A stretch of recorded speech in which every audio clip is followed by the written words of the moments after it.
कुछ भी मंगवाती है बहू। सविता एक बहुत ही साधारण सी लड़की थी। जो उसके मम्मी पापा ला देते थे उन्हीं चीजों का इस्तेमाल करना, कभी कोई जिद नहीं करना और ना ही अपनी मर्जी से कभी कुछ लेकर आना। उसे इंटरनेट का भी ज्यादा पता नहीं था। कुछ टाइम में उसकी शादी एक मॉडर्न परिवार में हो जाती है। एक दिन सुबह रसोई में, माँ जी ये अवन कैसे चलता है? क्या तुम्हारे यहाँ ओवन नहीं था क्या? है ना माँ जी, पर ये वाला नहीं, दूसरा थोड़ा सादा वाला है। सावित्री उसे समझाती है कि वो नया ओवन कैसे चलाए। काम करके वो अपने कमरे में चली जाती है। शाम को उसका पति अमित आता है और फोन में लग जाता है। अब फोन में कर क्या रहे हैं? किसी से बात करते तो दिख नहीं रहे। अरे फोन सिर्फ बात करने के लिए थोड़ी ना होता है। मैं सोशल मीडिया स्क्रॉल कर रहा हूँ। सोशल मीडिया मतलब?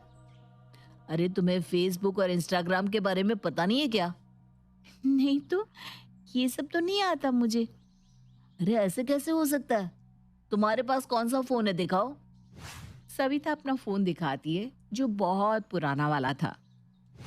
अरे तुम सोशल मीडिया पर नहीं हो, इसमें तो यूज भी नहीं कर सकते। अपना टाइम पास कैसे करती थी तुम? टाइम होता ही कहाँ था पास करने के लिए। पढ़ाई करने के बाद आसपास थोड़ा सहेलियों से बातें करती थी, मम्मी की हेल्प करवा देती थी, बस दिन खत्म हो जाता था।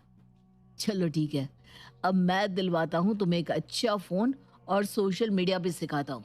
जल्द ही अमित उसे एक लेटेस्ट फोन दिलवाता है और उसे सब कुछ सिखाता है। सविता धीरे धीरे सब सीख जाती है। वो फेसबुक, व्हाट्सएप, इंस्टाग्राम सब पर एक्टिव रहती है। एक दिन इंस्टाग्राम पर किसी प्रोडक्ट का ऐड देखती है। देखो ना, ये कितनी अच्छी चीज लग रही है, तुम मार्केट से खरीद लाओ ना। अरे ये चीजें जो ऑनलाइन होती है ना, बहुत कम ही किसी दुकान पर मिलती है। पर मुझे तो चाहिए, मैं मार्केट देख कर आती हूँ। सविता अमित की बात नहीं मानती और जूस ने एक ऑनलाइन छोटा सा वार्म फैन देखा था, वैसा ही वार्म फैन ले आती है। आती ही अपनी सास को दिखाती है। अरे ये क्या है बहू?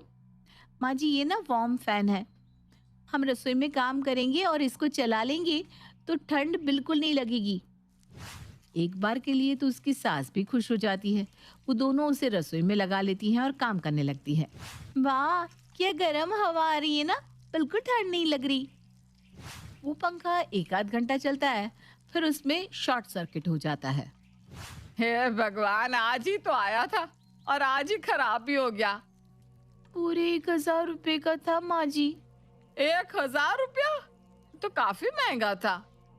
माँ जी मैंने इन्हें कहा था कि मैंने जो ऑनलाइन देखा था वो मंगवा लेते हैं, इन्होंने मना कर दिया, अब मैं वही मंगवाऊंगी। वो बिना कुछ सोचे समझे इंस्टाग्राम से वो पंखा ऑर्डर कर देती है। शाम को जब अमित घर आता है, उसी समय उस पंखे की डिलीवरी होती है। ये क्या मंगवा लिया है सविता? सविता उसे पूरी बात बताती है। देखो वो 1,000 का था और चला भी नहीं, ये 700 का ही है, फायदा हुआ ना।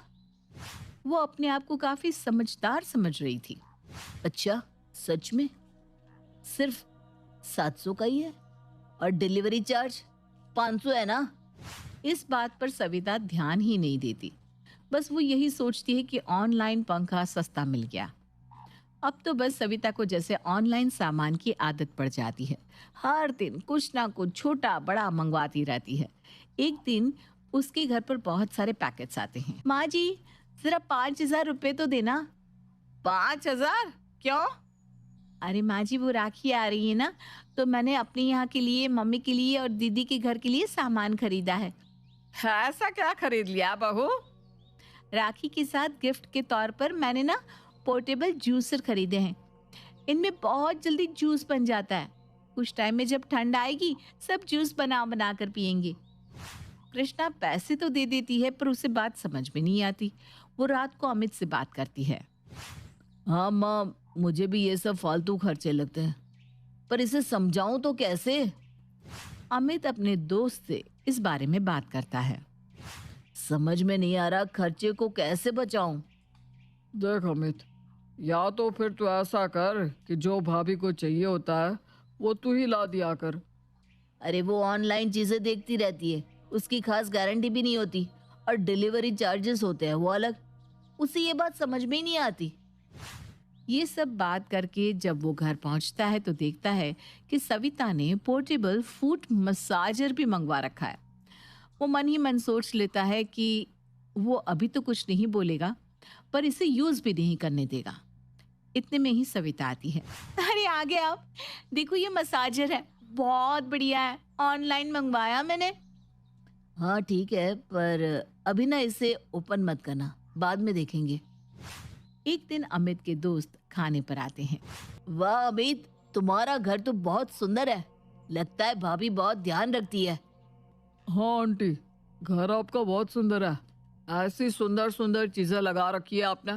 हमारी पत्नियां तो कुछ करती ही नहीं, हर जगह धूल मिट्टी पड़ी रहती है और कहीं भी कुछ सुंदर सजा नहीं रखा।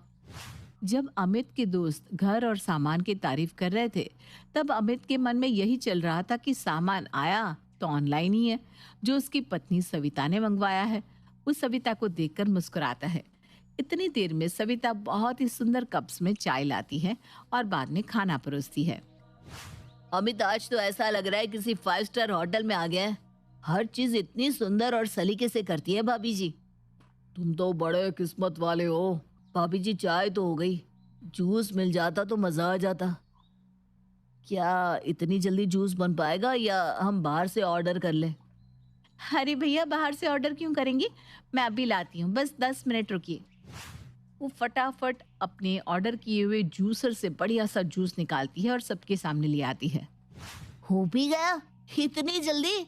कमाल कर दिया आज तो भाभी आपने।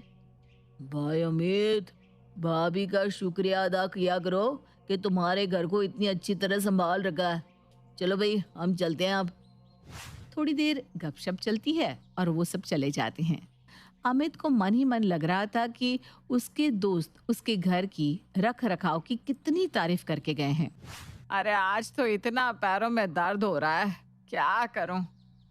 आपके पास कोई दवाई नहीं है क्या माँ, या फिर कोई तेल? अरे दवाई तो ले ली सुबह और तेल भी लगा लिया था। बहू ने पैर भी दबाए पर आराम नहीं आ रहा आज। डॉक्टर के यहाँ चले क्या माँ? इतनी देर में सविता अंदर आती है। अरे डॉक्टर के यहाँ जाकर क्या करेंगी, रुकिए जी, मैं वो फुट मसाजर निकालती हूँ। फिर वो निकालते निकालते रुक जाती है और अमित की तरफ देखती है, क्योंकि उसने उसे यूज करने के लिए मना किया था। अरे हाँ हाँ, निकाल लो मसाजर। मैंने मना किया था, पर अब मैं ही बोल रहा हूँ, जाओ। वो फुट मसाजर निकालती है और अपनी सास के पैर उसमें रखवा कर चालू करती है। थोड़ी ही देर में उनको आराम आने लगता है। सविता, ये तो कमाल की चीज है। इसे छुपा कर क्यों रखा हुआ था? जबरदस्ती मैं दवाइयां ले रही थी। मैंने कहाँ छुपा रखा था माँ जी, इन्होंने ही उसे यूज करने से मना किया था। क्या रे अमित, क्यों मना किया था उसे यूज करने से? माँ, मैं इसके रोज रोज के खर्चों से परेशान हो गया था। बिना पूछे कुछ भी मंगवा लेती है, तो मैंने सोचा था इसे रिटर्न कर देंगे। अरे बेटा, बहू कुछ ना कुछ मंगवाती रहती है, पर तू ये भी तो देख, कभी भी कुछ फालतू नहीं मंगवाया इसने। आखिर तेरे ही दोस्त तेरे घर की कितनी तारीफ करके गए हैं, और ये सब किया किसने? बहू ने ही ना। और ये मसाजर तो इतना अच्छा है, सच बताऊं कितना आराम मिल रहा है मुझे। हाँ माँ, आज मुझे भी एहसास हुआ कि सविता ने सब आपके लिए और घर के लिए ही किया। हो गया ना एहसास? चलिए एक सुंदर सी साड़ी ऑर्डर करिए ना ऑनलाइन मेरे लिए।